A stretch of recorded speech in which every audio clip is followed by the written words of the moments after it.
luck.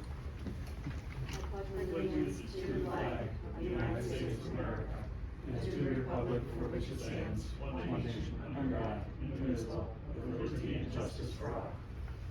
Okay, first order of business is to give Mrs. O'Reilly the oath of office. Stand.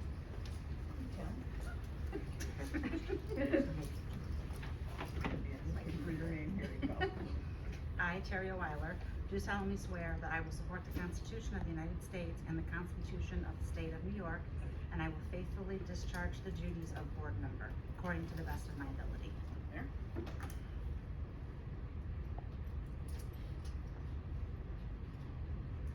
Okay, thank you. Thank you. And now. Anybody? He'll like to see Mr. Moyes when she gets here. Yeah. Maria? Maria will be sworn in when she arrives. She may be working on the 6 o'clock schedule that was on Monday. Okay, I now open the floor for nominations for President of the Board of Education. Nominations may be made by any board member and no second is necessary. Do I hear? I nominate Jessica Armbrust for president. Okay. Are there any other nominations? I'll Okay. volunteer. By a show of hands, those who would like to vote for Ms. Armbrust, please raise your hand. Oh, there we go. 3, 4, 5, 6. Yes, you Yes. Okay, I voted for her. You should vote. I vote. Yeah. I have confidence in You don't want to myself. give the wrong impression. Ms. Armbrust was elected as president of the Board of Education by a vote of 6-0. Congratulations. I now open the floor for nominations for vice president of the Board of Education. Again, nominations may be made by any board member and no second is necessary. I'd like to nominate Mrs. O'Connor. Okay. Was nominated. Seconds, are there any other nominations? By a show of hands, all those voting for Mrs. O'Reilly for vice president? Thank you. Motion carried. Thank you, guys. Congratulations. Thank you. It's a lot of work. Thank you. Congratulations. Hey there, Maria. Okay, so O'Reilly is the vice president. Now, we will do some oaths of office. We'll start with Maria. Hi, Maria. Hi. Okay. You could read this, please, right there. I, Maria Improda, do solemnly swear that I will support the Constitution of the United States and the Constitution of the State of New York, and that I will faithfully discharge the duties of board member according to the best of my ability. Eric, if you could sign it right there, please. Thank you. Congratulations. Welcome to the board. Okay.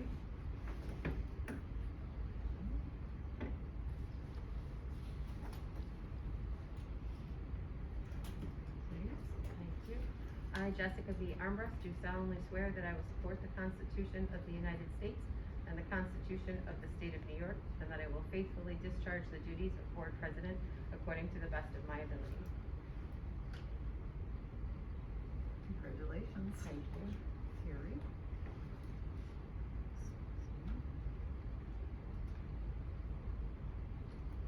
Please. I, Terry O'Weiler, do solemnly swear that I will support the Constitution of the United States and the Constitution of the State of New York, and that I will faithfully discharge the duties of board vice president according to the best of my ability.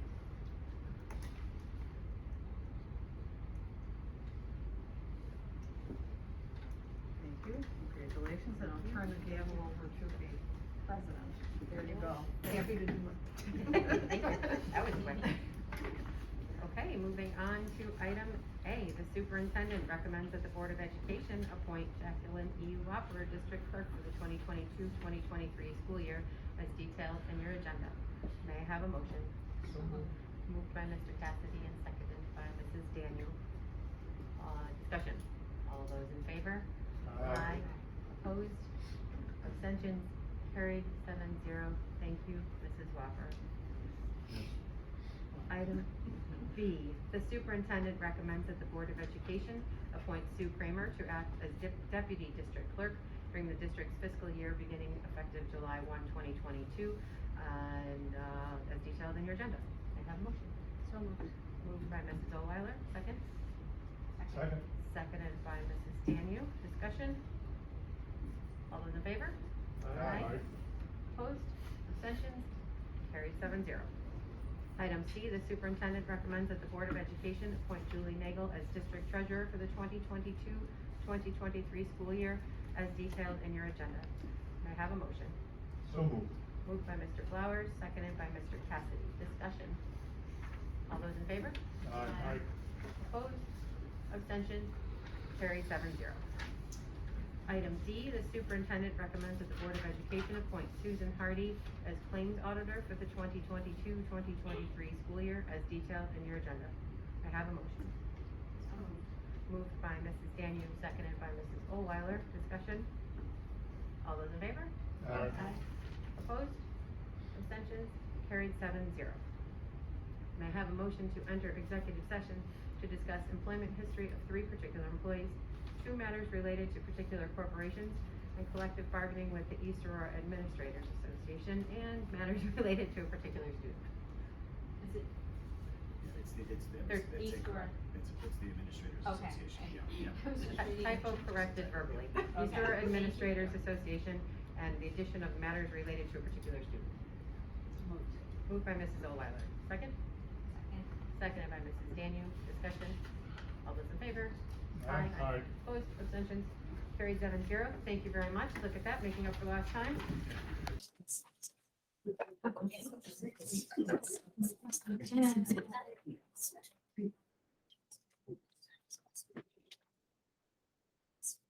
Good evening, everyone. Thank you for your patience.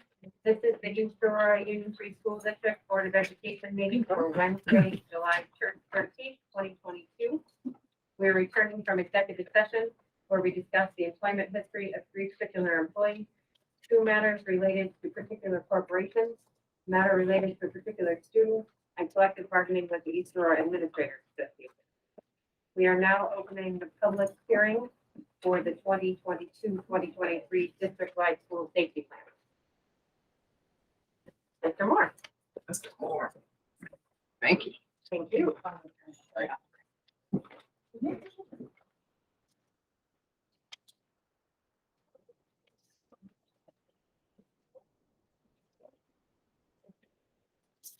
I got it. It's right here. Got it. Yeah.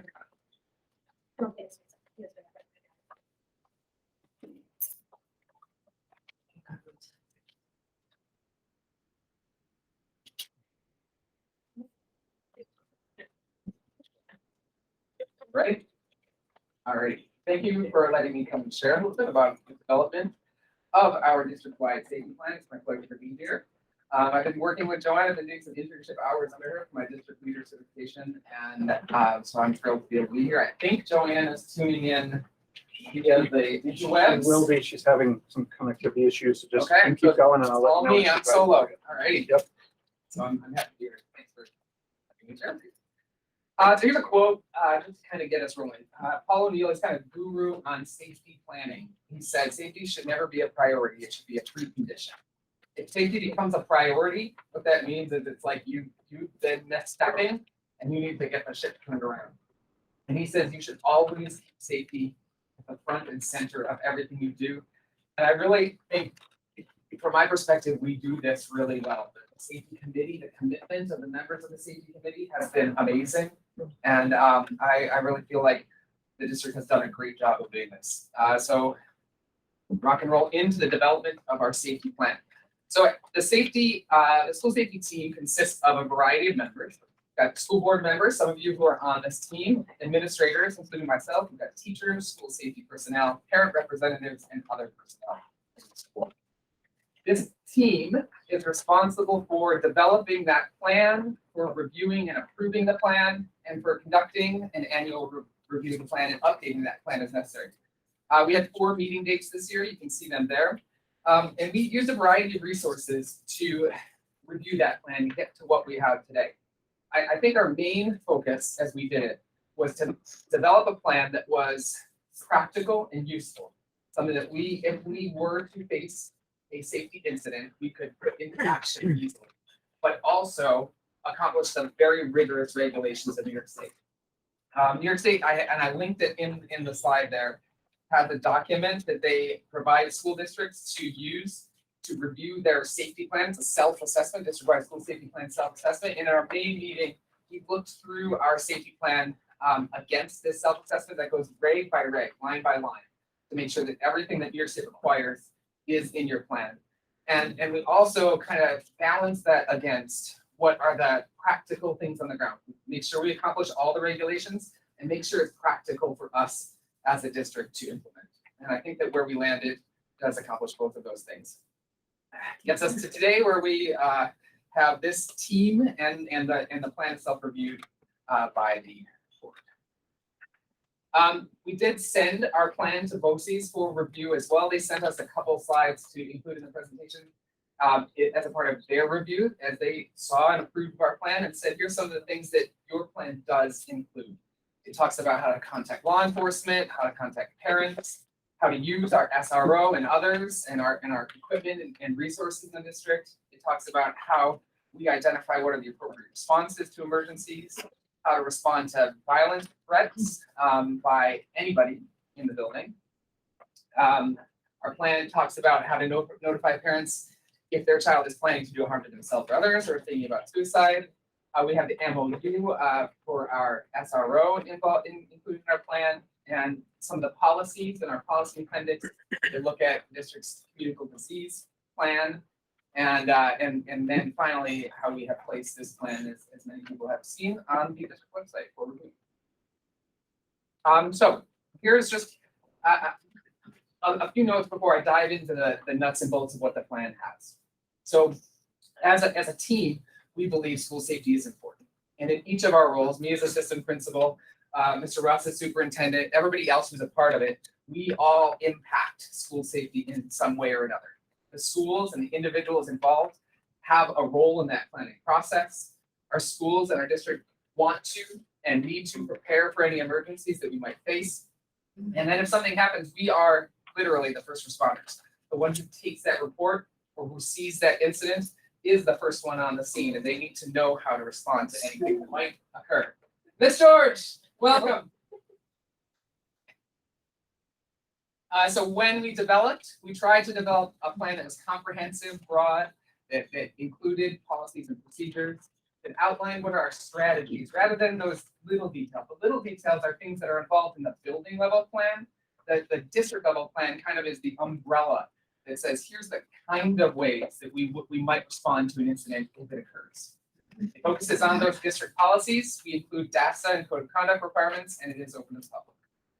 Alrighty, so let's dive into. If you have a copy of the draft, I don't know if you do, you can look at it. This slideshow will kind of walk through what is included in the draft.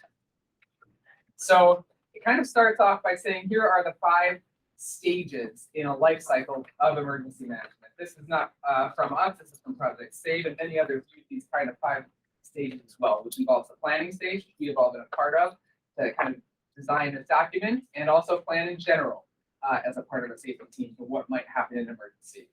What things we can do to prevent incidents from occurring, how we can respond to those incidents, what strategies we would have in place in advance to recover from the incident, and then how we can mitigate future incidents. So that's kind of our 5 stages, and that you'll see right at the very beginning of the draft. Other things you'll notice kind of in this introductory paragraph are what are our preparedness missions, the planning principles, 6-step planning process, all of those things that we put into it.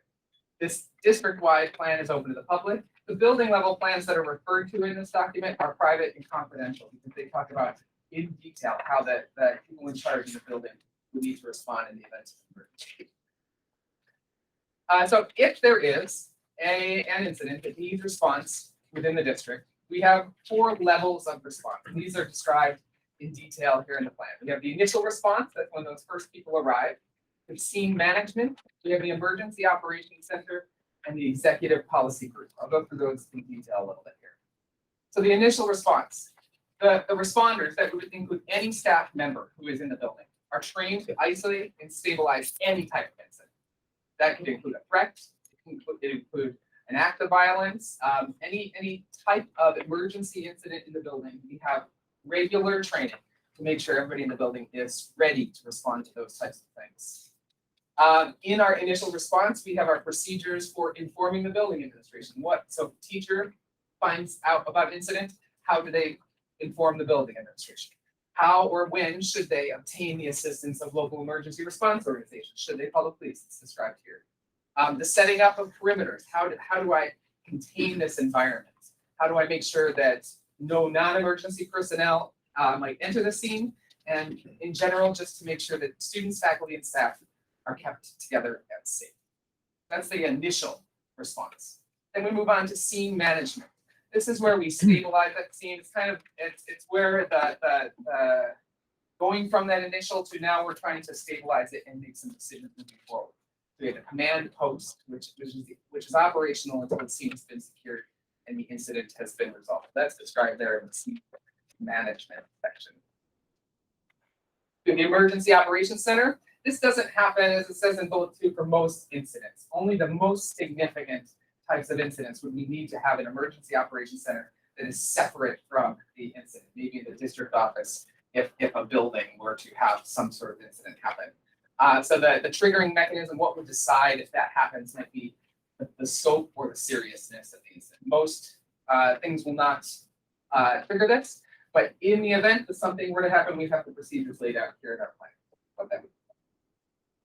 Finally, the executive policy group. These are the decision makers in our plan who will help to guide the process. It will include the superintendent and 3 other key individuals, including a scribe. They set the tone and direction for the response and making sure that the policy decisions are made in response to any incident are in line with this plan and in line with district policy. Will the parents know? Carry on. Thank you. I'm sorry. So let's move on to the next thing. So the next section is the identification of school teams. We've got 3 different teams that are described in the plan that may respond to different types of incidents that can occur. We've got the building level school safety team, the building level emergency response team, and the building level post-incident response team. Each of these, their roles are described here in the plan, so they know how to act in response to and then in after, both before and after and during the incident as it's occurring. Finally, this section, this beginning section, goes on to describe what is our process for updating this plan on an annual basis. So the plan includes a description of the process used to review, which includes what we're doing here tonight, to approve the plan pursuant to Commissioner Regulations Section 155.17. The plan indicates that a summary would be made available for public comment. So we did do that. We by summary, we meant the full document would be made available. We intended that word summary to mean like in sum, the full thing. We could wordsmith that if we needed to. So the summary was released for review 2 weeks ago.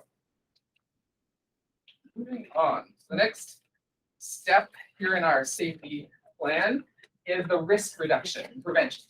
What are the things that we have in place in our district to reduce the risk, to prevent things from happening? So we have the district level emergency response team indicated here. This response team includes the superintendent, who is our chief emergency officer. That was one thing as we were reviewing this, final review after it was posted as a draft, we noticed that that label as chief emergency officer was missing. So our draft that we are putting forward to the board would include a change there to add that language. The superintendent would be identified as the chief emergency officer in the plan. So the plan includes also the school safety team and then that post-incident response team. The plan, the prevention, some of our prevention strategies include, that's response. So we've got in the middle here, building and personnel training.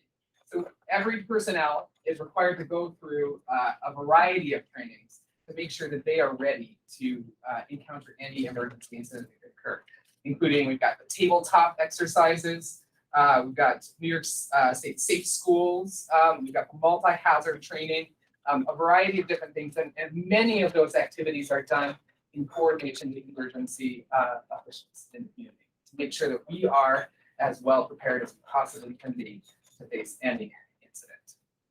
Finally, this risk reduction and prevention section includes thoughts about what are some potential emergency sites that we might see an incident occur.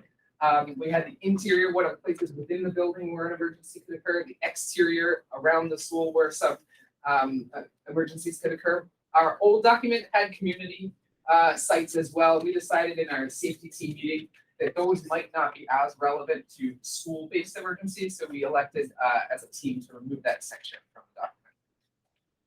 All right, so that's the risk reduction section.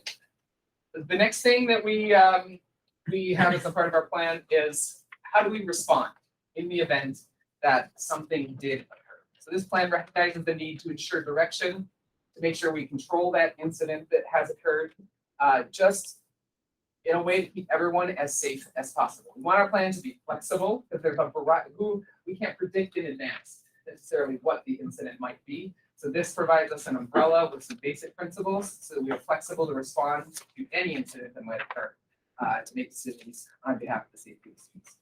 So variety of things here in this response section. We've got assignment of responsibilities for members of our community, our school community. We've got how incidents will be managed. We've got executing decisions of the incident coordinator, continuity of operations, access to floor plans for the emergency responders, notification procedures. The community would need to know if there's an incident on campus. And so how do we notify parents about either a threat or a violent act? How do we notify parents if there would be an early dismissal? How do we communicate with parents about transportation or retrieval of students? And many other items, including communication with other educational agencies, which is the state's term for private schools, LEAs, local education agencies, could be private or public schools. So our communication with all of those stakeholders is crucially important. So that's described here in this response section. We also have our hazard guidelines and then our evacuation procedures. If we ever needed to evacuate a school, we have those procedures laid out, including what the role of hall monitors would be in the event of that evacuation. All right, I'm gonna flip ahead. If I'm not, make sure I'm where I'm supposed to be. Recovery is the next one on page 10. So we kind of delineated our recovery in two phases. We've got our short-term response. What are the things that we're doing in the days immediately following an incident?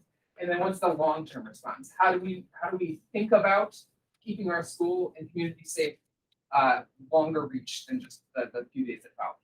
So go through some of those things here. So we have the crisis teams that meet to talk about what is the crisis intervention that could take place following an incident. In collaboration with local emergency response, we'll talk to the local officials and say, hey, what do we do well? Do we need to invoke an Article 2B, which is a local state of emergency where a local official can allocate resources? Many, many things that we would do in that short term. Some of those are described there at the bottom of page 10. Long-term response is on page 11, and that includes a few different things. Mitigation. So how do we mitigate future incidents? We don't want this same thing to happen again. So part of our long-term response would be mitigation. How do we debrief this incident that occurred in a long-term way? How do we identify the support? Students may need support going forward in different ways.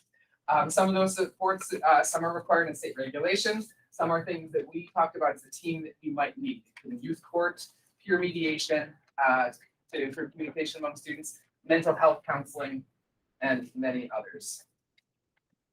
After that, so that's the basic meat of our plan, how we respond to any incident that might occur as a district. As we said, the building responses are much more detailed. They're pick binders that go into detail about how we would respond to tornadoes or floods or earthquakes or they're fine detail. This is the umbrella. But after that meat of this section, we have some things at the back, our appendices. So the first one we have is our school board policy appendix that describes what are some of the policies that relate to school safety. Some of them include the resources that we have available to us as a district. The policies for the use of surveillance cameras. We've got our surveillance cameras around the building. How can we and should we use those? The use of AEDs, we've got those throughout the buildings. How can we and should we use those? So that's why some of those policies were included. We've got the DASA policy. As a part of DASA, we have anonymous reporting on our website. Students can report threats or acts of violence anonymously without fear of retribution. And then finally, we've got a policy for the response to communicable diseases also. Following that, we have Appendix B, which is our SRO contract. So that is kind of the basic gist of what is in our district-wide safety plan. Some nuts and bolts in conclusion. This plan deliberately does not include specifics. We could include all those specifics, but we deliberately don't. We want this to be an umbrella strategic plan that we can implement well. The detailed plan, the building level plans are kept in a secure place. Only need to let people have access to those detailed plans. We need to decide as a safety committee, what should we keep confidential and who needs to know and what we should include in our district-wide umbrella plan. If people have questions about those, they can always submit those questions to the address on the screen, doe@eapol.org. I think that's it from, Thank you, Mr. Moore. yes. Do you have anything to add, or should we move on to community? Yeah, no, I just would like to thank Mr. Miller and Mrs. George for kind of meeting regarding to the safety committee this year. I think the process was very thorough. I appreciate it. And also we, like Mr. Moore said, we reached out to Mr. Bird, who is the senior health and safety analyst for 31 BOCES. And he. Would you speak up? So they're all here? Please. Please. We reached out to Mr. Bird, who is the senior health and safety analyst for 31 BOCES. And he confirmed that we had all the necessary components for our plan. It's very submittal. So I'd like to thank them for their thorough job. Well done. Thank you, Mr. At this point, we will open up just the public comments for the district-wide safety plan. I'll ask anyone who wishes to address the board to please remember that you are addressing the Board of Education. We ask everyone to be respectful. Please keep your comments to 3 minutes. And we do not have a sign up for that. So if anyone would like to make a comment on the district-wide safety plan, if you could just raise your hand, and then when you speak, state your name and your address for the district. You want me to come up or can I speak from here? You're welcome to speak right from there. Just remember you're addressing the board. Okay. My name is Dawn Bona and I'm at 283 Greenwood Court. I'll stand up, favorite. Really. So first of all, thank you for taking the necessary action to hold a public hearing on the district safety plan. And thank you, Mr. Moore, for your presentation. The board adopts the plan prior to September 1st. It will be the first time in at least a decade that the plan has been adopted by the board on time, and that's progress. However, the procedure for developing the plan is only one aspect of law and regulation. The required elements of the plan are numerous and also a matter of law and regulation. I'm disappointed that the content of the plan you are presented is basically the same deficient plan that you gave late approval to last year. I want to remind folks that if you fail to plan, you plan to fail, and I can give 5 examples just over the 2021-2022 school year of some of those insufficient and untimely responses. One of those was the August Board of Education meeting last year. Another was the September Board of Education meeting last year. Also in September, some busing confusion. In December, there was a TikTok, take your gun to school day. And back in May, there was a student threat. And so as a community member, and what I've heard from others is that there was insufficient and untimely communication on that. But in December of 2021, 7 community members submitted an appeal to the commissioner because we had been disappointed in the lack of responsiveness and action regarding our several letters and public comments to you describing deficiencies of the district safety plan and other violations of law and policy. The commissioner hasn't ruled yet, but frankly, an appeal shouldn't have been necessary at all. The documents being heard tonight are, after all, the most critical role you have, protecting the safety and security of our children. Moving forward, I encourage the board to be more vigilant in compliance with law, in managing policies more faithfully, and in being more responsive to the input provided by community. Thank you. Thank you, Mrs. Bona. Thank you. Is there anyone else who wishes to address the board? I'm gonna come up. People want to do it for that. I think this one had a great presentation. I'm sorry, could you please I'm tell us sorry, your name and address? Ben Cole, other than the district and what. Thank you very much. Again, Mr. Moore, whoever he is, had a great presentation. And I think that the committee is doing what they're doing their best that they can to improve this plan. I don't think this plan has changed much from last year. Differences that I've seen are that the data change, the the SRO agreement has been added, which doubled the size of this plan. Put that in. A few statements and corrections have been added. And this plan has been marked as draft. So why is this hearing being done on a draft plan that hasn't been made? Are there gonna be changes? If there are changes, when are those gonna be posted and when will we have a shot at those? The commissioners rule under state education law states that every board shall adopt a comprehensive district-wide school safety plan. Such plans shall include numerous items not addressed in the proposed for a plan. In my opinion, maybe they do, they don't go very far into it. That's important. Compared to a lot of other similar district plans, quite a bit, and this is by far a shorter, more brief plan. I'll get a little bit more of that in a minute. Two specific examples that are not addressed. There's a lack of procedure for responding to threats of violence described in this plan. There's a lack of description of appropriate responses to bomb threats, hostage taking, intrusions, and kidnappings. Those are specifically called out in the commissioner's regulation. And they're not in the EA plan. It says shall, therefore, this is regulation that we have to comply with, shall. Voting to adopt the plan as currently written is voting to adopt a plan that does not comply with regulation. I don't want to distract from the real goal of improving this plan by focusing on a number of pages, but I do want to know why East Aurora takes an approach of vagueness under the guise of flexibility when so many other districts take an approach that follows and uses tools and examples that are provided by state education department. Or apparently they use those tools to more of a degree than what I'm seeing by the plan that's being proposed. Other districts have submitted plans that appear to be more thought out, better organized. They meet the standard and they're of higher quality. And I stand by that comment. Don't imply that this plan is sufficient simply because the state did not alert district deficiencies. There's almost 1,000 districts in this state, right? It's not their job to review, comment, or approve these plans. They set the requirements, provide the tools. This is about the plan. A good plan is evidence of good planning. Thank you, Mr. Cole. Thank you. Thank you for your comment. Is there anyone else who wishes to address the board? Morning.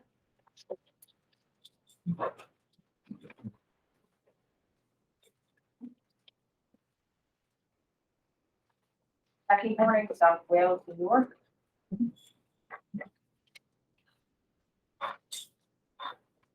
Last fall, many of us began asking the superintendent and board questions about the district safety plan after a board meeting was canceled, allegedly due to a threat of violence. The board was moved out of the high school, but my son and I were there. We were never notified to evacuate. No notification of a threat was sent to parents. No incident report was made to police. We discovered the district safety plan hadn't been adopted, and the old plan had no procedures regarding threats. The board belatedly scheduled a public hearing on November 17th, 2021, either because of our repeated questions or because the state education department caught up with the district's missing plan. At that hearing, I spoke to many problems with the plan falling short of the law and compared it to several well-written plans in other Erie County districts. The board commented that the plan was intentionally vague. The board was wrong. You can't choose to be vague when there are 20 mandated requirements in the law regarding content of the plan. You ignored my request to return the plan to the drawing board. Left with no option, I joined a group of seven citizens who filed an appeal to the commissioner on this and many other violations of law and policy. Despite all our efforts, you still insist on violating law and being intentionally vague. As I see it, it's negligent to ignore the law at the expense of safety for our students and staff. Thank you. Thank you, Mrs. Morgan. Is there anyone else who would like to address the board?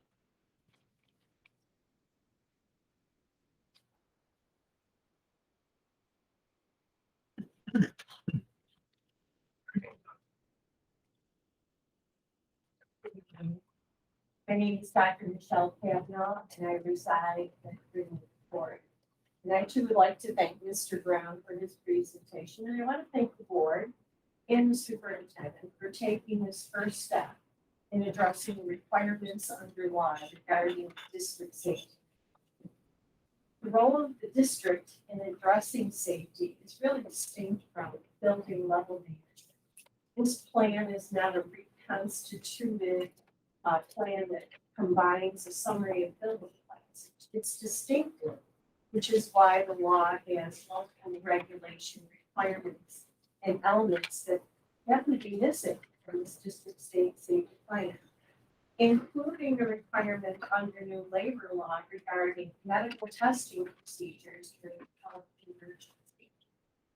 Now, as we've been informed, we understand that taxpayers have purchased copies for each of the board members and the district leaders of a book called School Law, the Hagley book. And you'll find information and requirements for the district plan starting on page 8 of the book. In addition to extensive mandated content being missing from the district safety plan, there's a disorganization plan and a mislabeling of key terminology that should be clarified. It suggests to me that roles and procedures are unclear in the minds of the district safety plan authors, whoever they may be, and that's unclear. They're not named, nor have they been appointed by the board. That should make the board members uncomfortable. It should make the community members. There is no more important role in my mind than having protection and safety of our children and our staff at the forefront. So the district safety plan should be sent out to the district safety team for revision before you. When it comes to safety, complying with law matters. Dotting your I's, crossing your T's matters. Being well prepared and informed matters. I too was part of a group of 7 concerned citizens that submitted an appeal to the commissioner, which was still undecided, in December of last year. We submitted that plan because of numerous violations of law, regulation, policies, including the district safety plan and code of conduct. I want you to know that we spend hours of our personal time away from our families and jobs to compile the appeal. We spend hard-earned dollars from our personal funds to pay expenses for the appeal. And I just want to add, finally, please follow the law. Be right and just in your city. Thank you. Thank you for your comment. Is there anything else to address? Anyone else on the public hearing for that? Well, I'm a grandmother. My kids have been in school for over 25. I'm Diane Coliff. I live on Bowl Road, 155, East Aurora, taxpayer. And what I'm listening to here, I'm a little disheartened that we haven't gotten to a better safety. 20 years ago, when my sons were in school, there was a gun issue here. And the parents did not find anything about it for 2 to 3 months.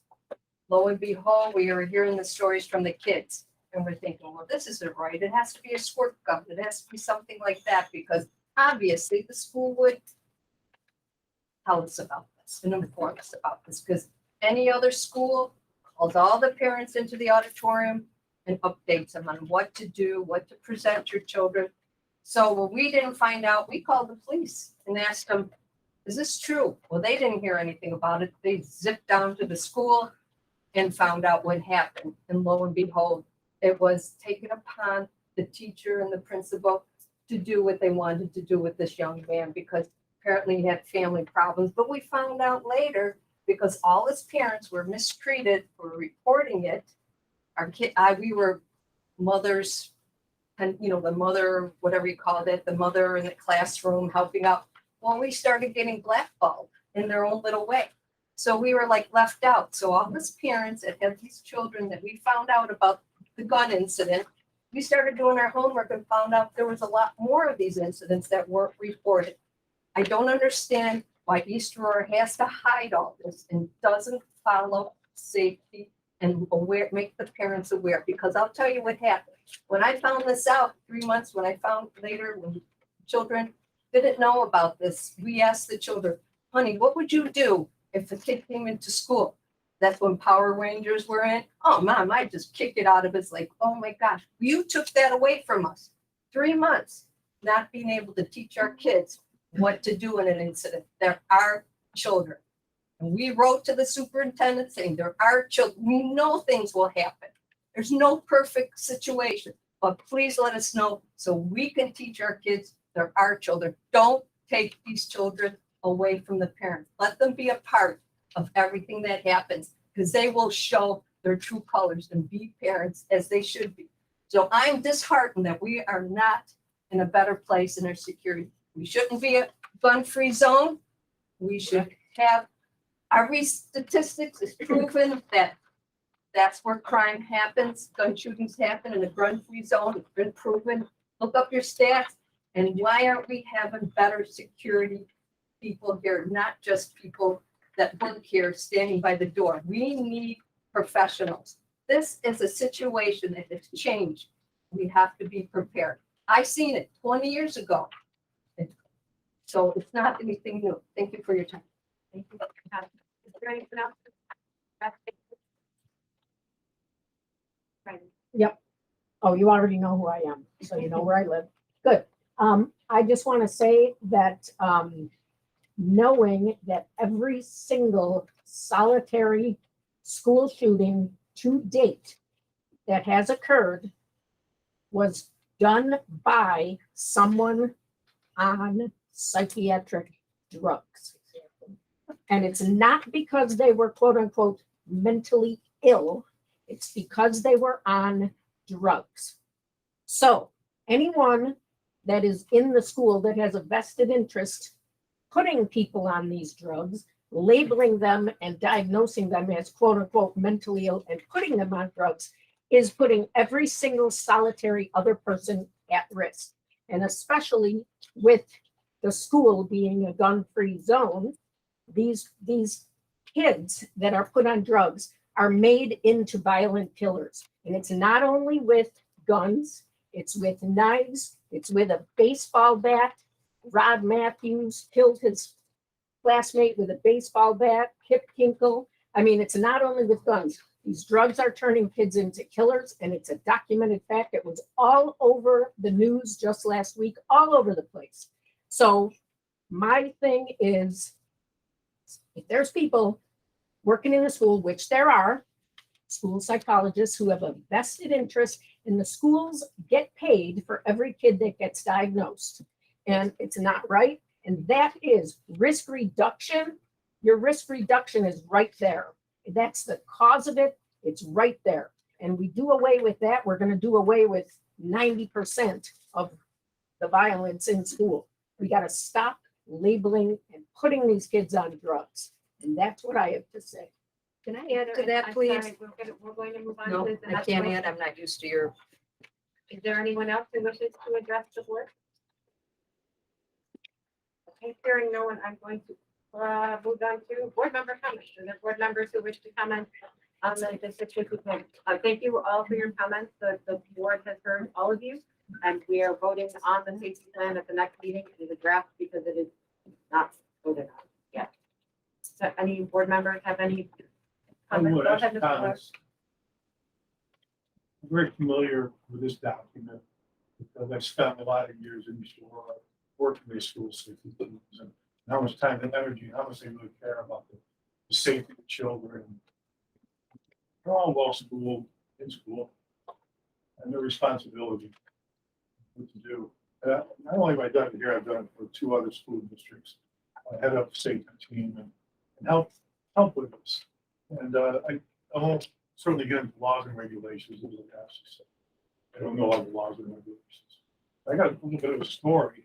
The first school district I worked for, we had tabletop stuff for the emergency responders, just as they do here. And we did all the fire drills. And fire drills usually happen on a very nice day at the wet period and stuff. So everybody got hand on what we do. But it was a day of the school district in Southern Adirondacks. It was in January, very sunny day, about 10 degrees. And it was lunchtime. Superintendent was away, the principal was away. And everybody had their own responsibilities when there is fire drill.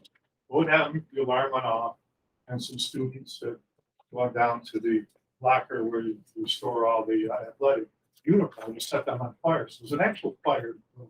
So I went to do my responsibility for the teacher, but the fire department wasn't coming. This was before we had cell phones. So the kids were outside. It was lunchtime. They had t-shirts on, shorts, 10 degrees. Beautiful day though. No responders were coming. Everybody had I didn't know the principal was there. So I went back in the building, went to the principal's office, called the fire department.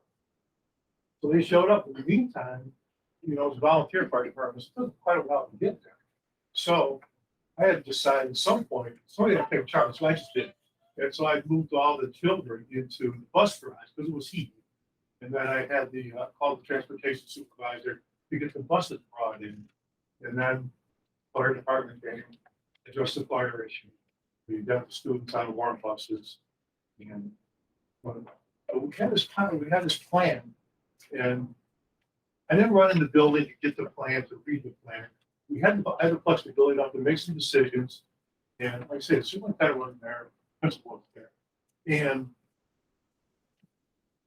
once the buses got mobilized, we got the children home. Then we talk about the debriefing here, which is an important part, but it wasn't that day. It was a few weeks later, whenever we got together with the insurance company and with the first responders. And of course, I was there and asked a series of questions. And what they had told me that I didn't handle it correctly.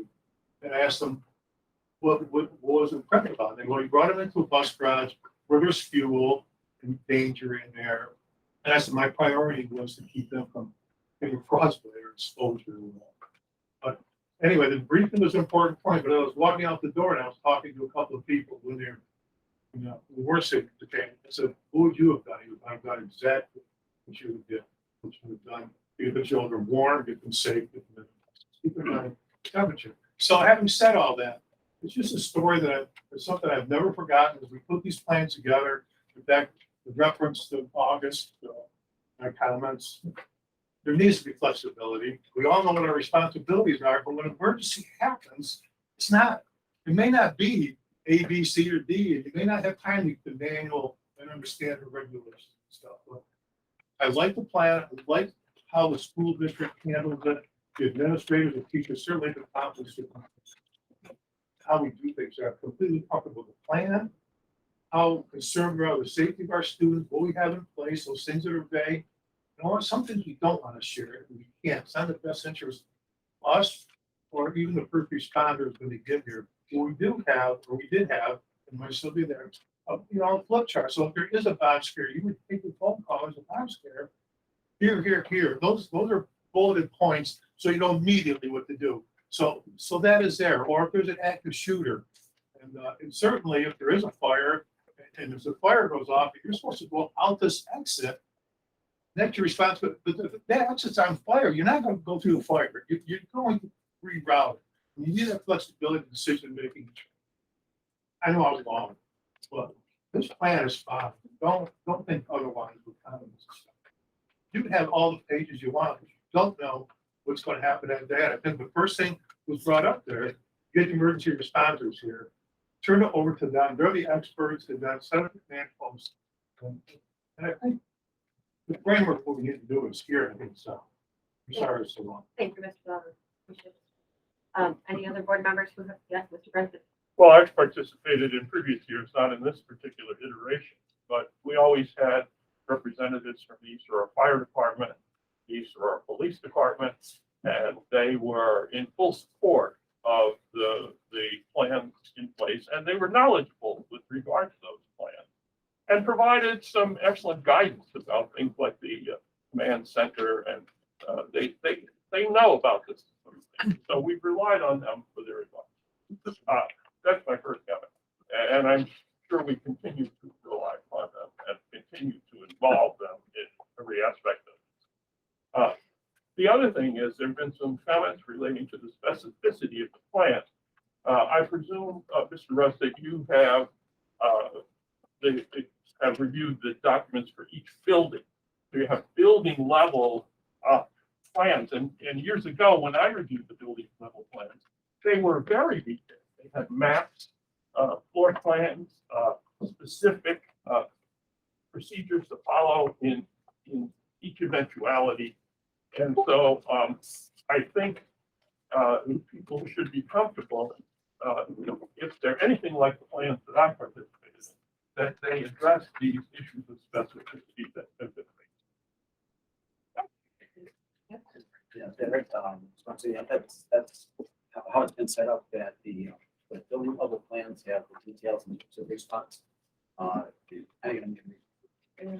So, which is, that's specific out of the district plan or safety. Other board members? Yeah, could you No, I'm repeat that? I sorry. couldn't hear anything. Okay. Yes, we use our building plans as the specific plan. And so the details for emergencies are detailed in that, and that is not shared with the public for the safety and well-being of students. Thank you. As a member of the safety committee, and one who was part of going through past safety plans and creating this year's safety plans, and having attended workshops specifically dealing with how to implement a safety plan, what needs to be included, etc. I feel very comfortable with this. I didn't feel comfortable with this. I would never let my child attend school. And if my child is going to be, my children as they have gone on, I feel completely 100% comfortable with the safety plan when my child is secure and is safe at our school based on the safety. I would just join as also a member of the safety committee, just confirming what you had said, Dan, that we did have a variety of people from the community participated in this, including the police department, fire department, and they all. Excuse me, 1 second. We're I'm not taking, hearing from Derek, so thank you. it would be nice if he had a microphone up there, so. Thank you everybody very could much. hear. We give your comment. I'd ask all board members and the superintendent to please speak as clearly as we can. And thank you. We hear, we take the note and we will do our very best. Thank you, Mr. Jamie. So I was just saying, as a member Address of, remember you're addressing the board. yes, as a member of the safety committee, I just want to confirm what Mr. Brunson had said, that we did have a variety of community members that were involved in this plan, including the police department, fire department, and other personnel, so that we all discussed and went through this. So I'm just kind of confirming what you had said had happened in the past, and that did happen in this situation. We also had a parent representative. And parent representative, we had. Thank you. Go ahead, Ms. Is Naprata. this available online? Like, I could send this somewhere.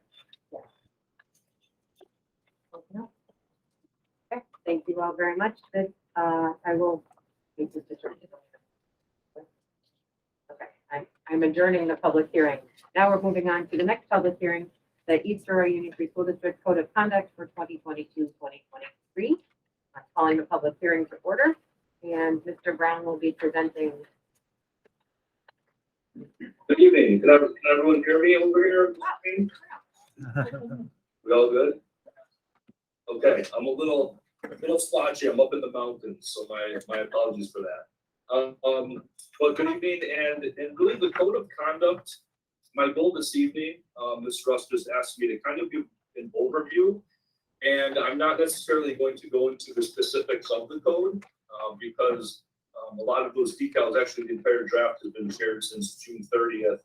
And we will be providing, once it's adopted, copies with all of the parents and all the stakeholders in the community. But really just to talk to the board and explain to the community the process that we use in updating our code of conduct, and then just to see if there were any specific questions about the code that we could answer.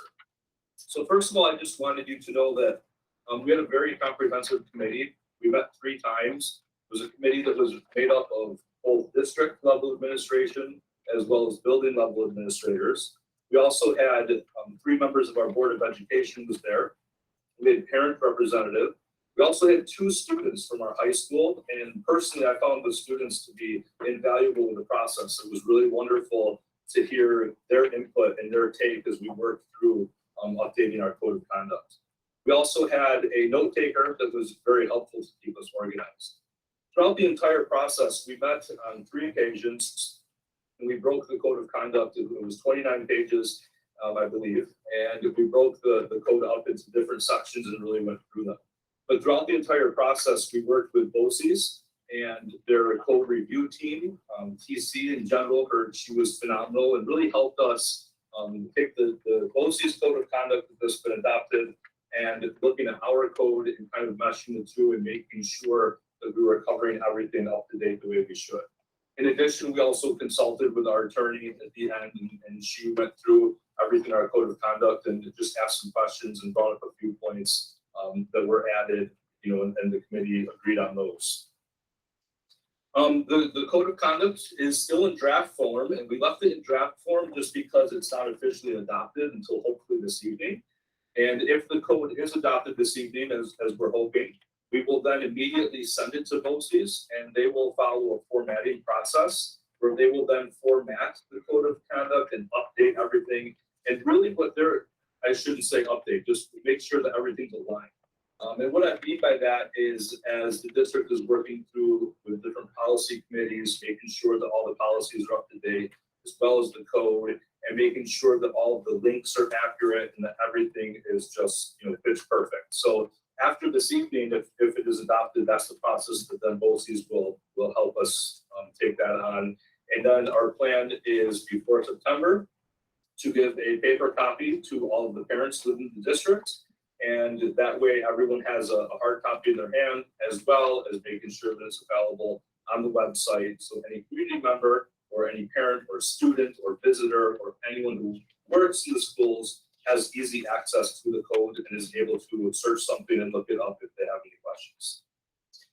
So the future process, the code is something as we were going through that we really feel needs to be looked at every year.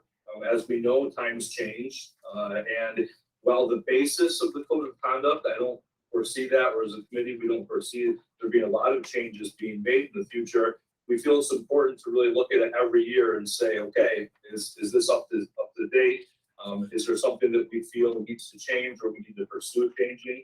And so our plan is to meet as a committee with all the stakeholders each February. And then in February, we will sit down or March, that late winter, early spring, and go through and decide, are there any updates that we need? And really go through the code page by page and make sure that we feel very comfortable with it. And that way, if there are updates that we feel need to be made, we have plenty of time to do that for the reorg, because this is something, the code of conduct, that we plan to have on our reorg meeting year after year, so it is updated. So that's all I have. Like I said, we're not really going through it line by line or page by page, but I'm hoping you've had a chance to review. It's been available for a couple of weeks now. So at this time, the committee, Mr. Ross, myself, any of us would be honored to take any questions if anyone has any. No, I'd just like to thank Brown for leading the process. I think it's been a very thorough process. A lot of solid participation. We took time to evaluate each section, so we broke it down so that the members of the committee could really kind of dissect it and ask questions. I think, as he said, a lot of it, there's There's lots of elements that will continue, but an annual review will help us to kind of respond to things as they change and as we need to adapt to those changes. And so, as you mentioned, it sounds like February will give us enough time to make the necessary adjustments and then share with the board for the school. So, yeah, thank you. Thank you very much for leading it. Thank you very much. I will hold for board member comments and I'll open it up to any community members who would like to comment specifically on the school district code of conduct public hearing. Dr. Kavanaugh?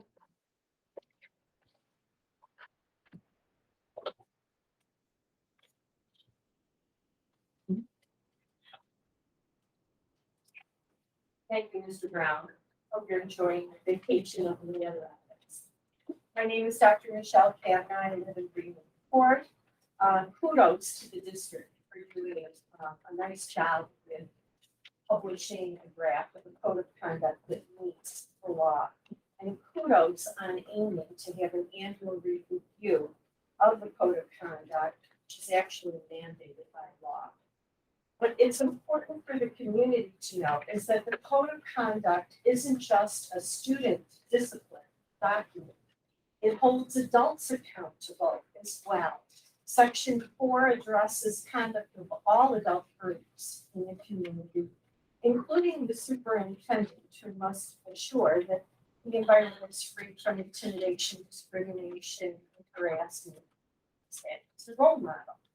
Section 9 of the code specifically addresses bullying, harassment, and discrimination and holds all staff as well as students accountable. And that has been a requirement since the 2012 Dignity Act, although it wasn't included in the plan until just now. You should be aware also that Section 18 addresses public conduct on school property. And this section addresses the rights and responsibilities of any and all adults, like those of us sitting here tonight, who are held to the same standards and enjoy the same protections as students and employees regarding intimidation, harassment, and discrimination. And this section also states that any limitations that the district would place on individuals should only be reserved to preserve public order and may not limit freedom of speech and peaceful assembly. Simply said, the code holds all responsible for good conduct, up to and including the superintendent who enforces the code. And so I hope that in all future enforcement of the code, your better angels lead you to being fair and just and honor your decisions. We thank you for taking this important first step regarding the requirements of the code for the benefit of the public. This is one of the subjects of an appeal by 7 citizens still before the commissioner because of lapses in requirements by law regarding the annual review and update of the code of conduct. I would also like to add that I'd like to approach the district clerk and provide a summary of the improvements to the 2021 district safety plan, as well as what we found as major regulatory deficiencies in the district safety plan. May I approach? Thank you, Dr. Kavanaugh. Yep.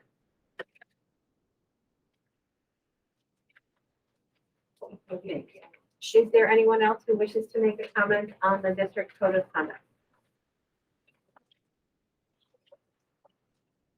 I'll come up for this time. Thank you. Mr. Brown, thank you so much. Great improvement, by the way, by setting up a committee for February and March. And thank you all for complying with Education Law 2801 regarding the annual updating of the code of conduct. This was a matter of concern when I reviewed policy in November of 2021. I know that a code of conduct has not been updated since 2012. It has been 10 years since the code of conduct was last approved by the board. Of particular concern, the Dignity for All Students Act, DACA, required the codes of conduct include new language prohibiting harassment, bullying, cyberbullying, and discrimination against students and by students and or school employees. It also required that names and contact information for all Dignity Act coordinators be included in the code of changes were required by July 1st of 2013.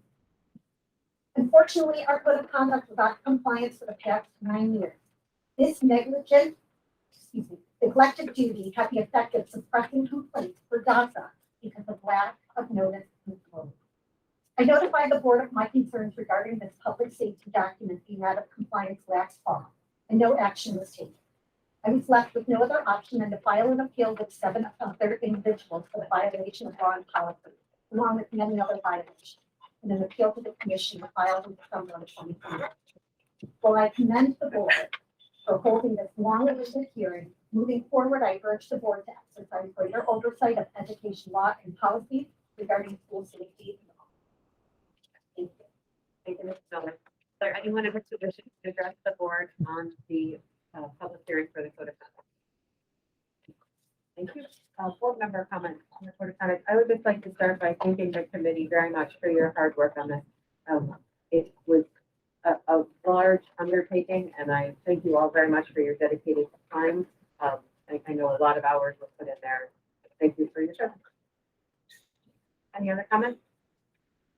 Mr. Benson? Well, it was a good experience. I was a member of this group, and I thank and commend Mr. Brown for his leadership and Mr. Mambrati for providing a link between the Committee on Code of Conduct and the Policy Committee to make sure that board policies are updated as well and coordinated with Code of Conduct. It was a Herculean task, and on top of many other Herculean tasks that have had to occur in the last year. So thank you, good job, and I particularly enjoyed working with the 2 students that were there. I don't get to see students often. They were most helpful. Thank you. I would just join that as part of this committee. I think the conversations that we had were incredibly helpful. Having the feedback from the students was incredibly helpful, but also just having the administrators and everyone's different points of views as we move forward and put this in place. I thought it did take a lot of time, but I think everyone went into it and it was very thoughtful. Thank you, Mrs. Daniel, and thank you for serving on both the policy committee and the code of conduct committee. That was a heavy lift this spring, so thank you. Are there any other board members? I just would like to echo what they said. Also as a member of this committee, having the 2 students, there was a male and a female student there. That they had a lot of really insightful information, suggestions, that as an adult, someone who's not at the high school, I didn't think about them. So it was really great. And along with parent rep that we had there, that really helped as well. Having the BOCES templates, and literally going through ours and comparing it to theirs, literally word by word, was definitely the way to do it. And I'm very glad that we did. And Mr. Brown, thank you very much. Because your leadership is what made our code of conduct today what it is. And your scribe as well. She was amazing. Thank you. Thank you, Mr. Brown. Any other board members? Thank you. I would like to adjourn the public hearing for the district code of conduct. Moving on to item 4. Thank you, Mr. Brown, for taking time out of your travel. Thank you. Item 4, Mr. Russ, are there any agenda changes? Yes, there are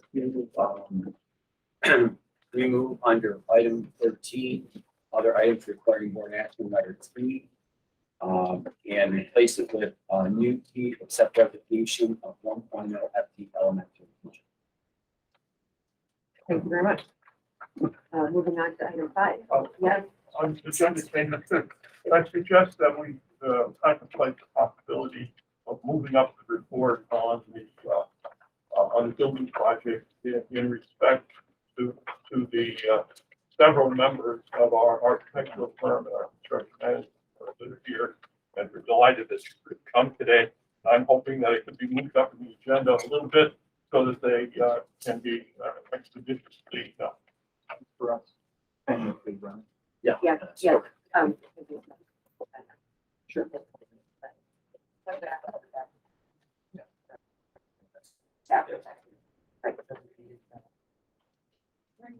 Okay. Thank you. So we will. This is a long agenda. I'm being told.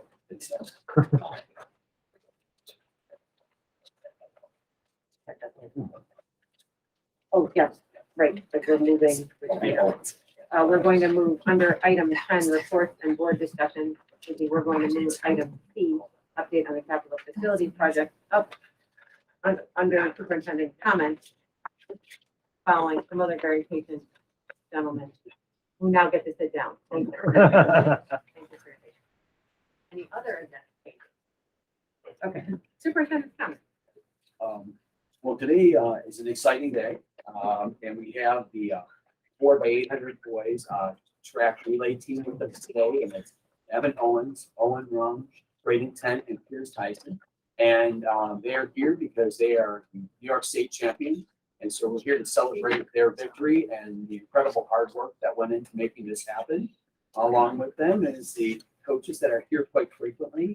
The Blocklins, I think this is their third state championship this year, or fourth, right? Because we had individual girls, team girls in cross country, boys in indoor track, and now boys are state champions once again for outdoor track. So it's just an amazing year for our runners and for our coaches. So we're really grateful. And Mr. Bachman, would you like to say a few words? Thank you.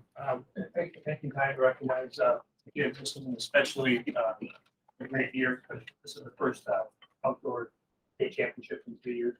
COVID cancellations. So to be back at that level was especially nice. And to bring home the state championship, something we've never done in this event, was awesome. These guys that we represented.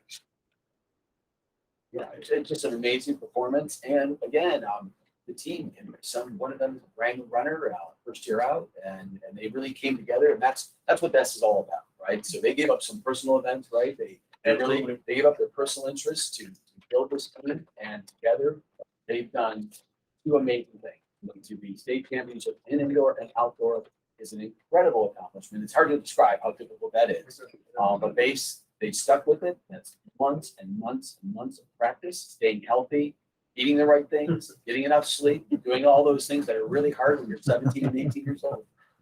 And they just have done an amazing job. So we couldn't be more proud of their performance. So we just like to present them each with a certificate and then have a little bit of a celebration. Anything else? Sounds great. No, thank you once again for the great credit. Yes, guys.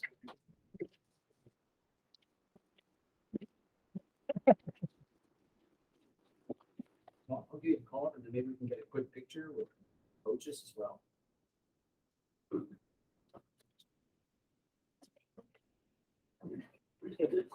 First up, Evan Owens.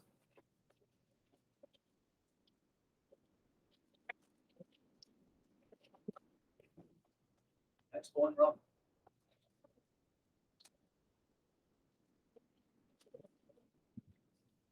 Rated 10.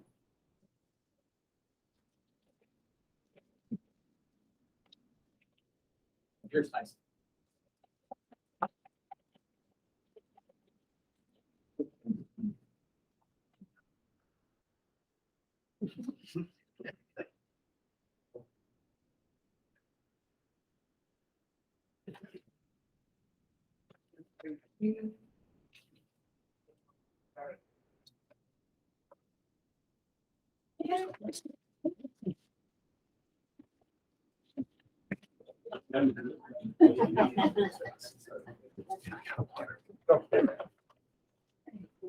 You too many of the cupcakes here.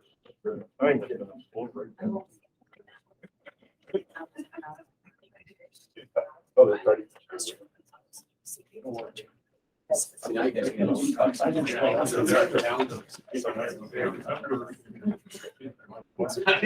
No, unlike last year.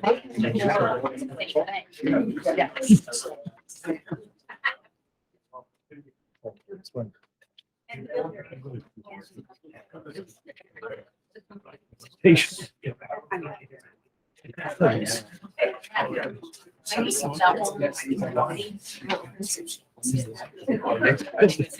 Oh, yeah, really good. Oh,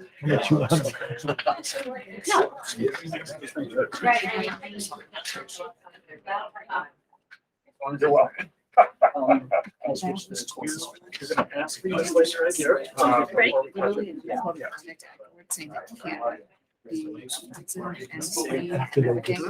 they just said. Oh, hey, you came out a good night. Hey.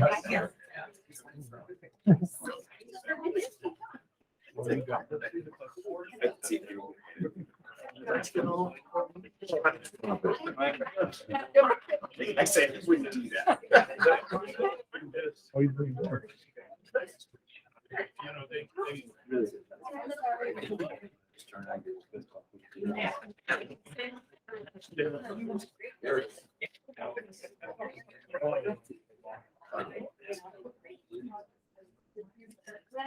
Oh, no problem. Hold